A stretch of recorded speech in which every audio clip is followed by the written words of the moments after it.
marche-tu? Allô?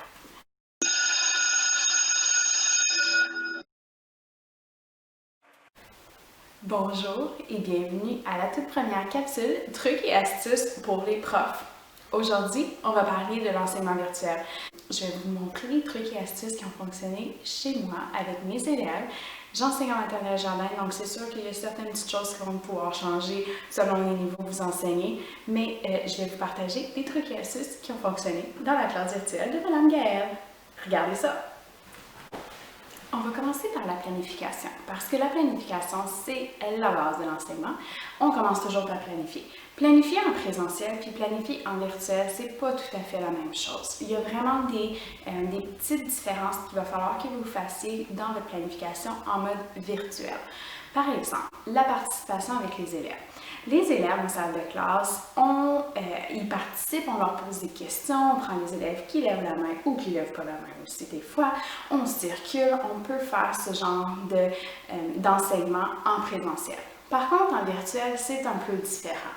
La participation n'est pas faite de la même façon parce que si on demande aux élèves de participer toujours en même temps, ça va être vraiment un gros vacarme dans l'ordinateur. On n'entendra vraiment pas. Comme vous le savez très bien, quand il y a deux personnes qui parlent en même temps, en virtuel, on est comme « wow, qu'est-ce qui se passe? J'entends rien ».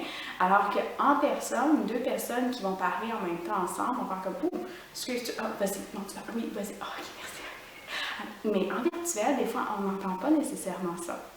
Donc, c'est vraiment important de planifier aussi vos interventions avec les élèves. Alors, je vais vous montrer deux façons de planifier ces interventions-là. Regardez ça. On a la première façon de planifier nos interventions avec nos élèves.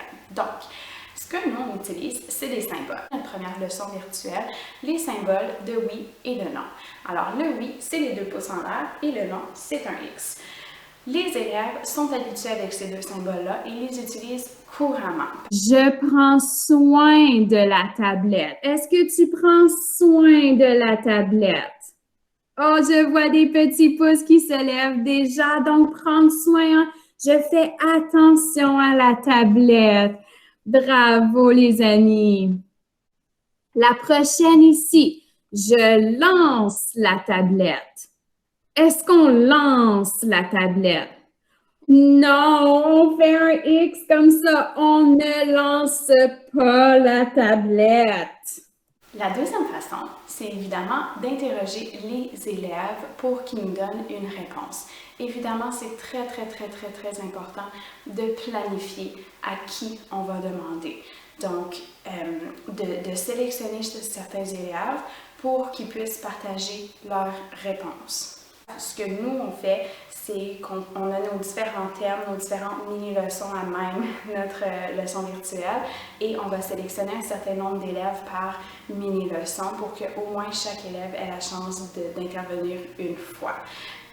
Ça gruge beaucoup de temps parce qu'il y a le changement entre ouvre ton micro, ferme ton micro, merci, etc. Donc, ça prend vraiment beaucoup de temps.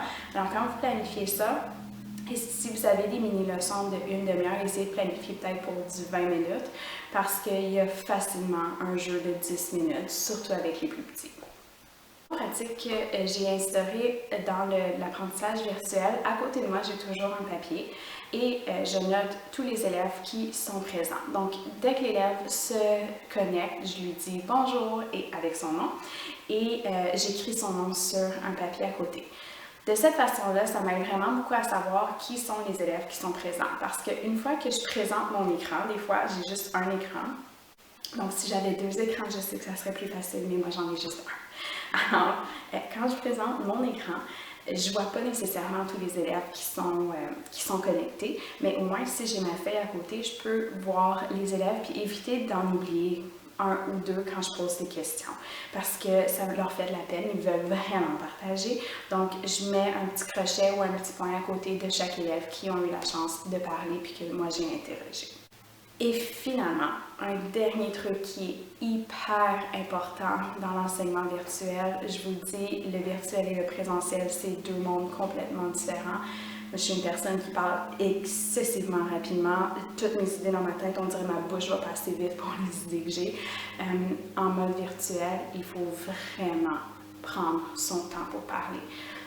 il faut articuler beaucoup pour que les enfants puissent bien comprendre qu'est-ce qu'on veut et vraiment segmenter encore plus la tâche. Donc, si vous avez l'habitude de donner 2-3 consignes en même temps, ça serait vraiment d'en donner une à la fois pour que les élèves puissent vraiment bien entendre. Des fois, la connexion n'est pas superbe. On a de la difficulté à lire sur les lèvres aussi. Vous savez, en présentiel, on peut lire sur les lèvres quand on n'est pas certain d'entendre, quand il y a du bruit, mais en virtuel, on perd ces sens-là. Donc, c'est vraiment important de calmer votre débit, de parler lentement et d'articuler chaque mot que vous dites. Donc, j'espère que ces trucs et astuces vont vous aider avec votre enseignement virtuel. C'est des petits trucs, mais c'est des petits changements des fois qui font vraiment toute la différence. La prochaine capsule, je vais vous parler de l'évaluation en mode virtuel. À bientôt!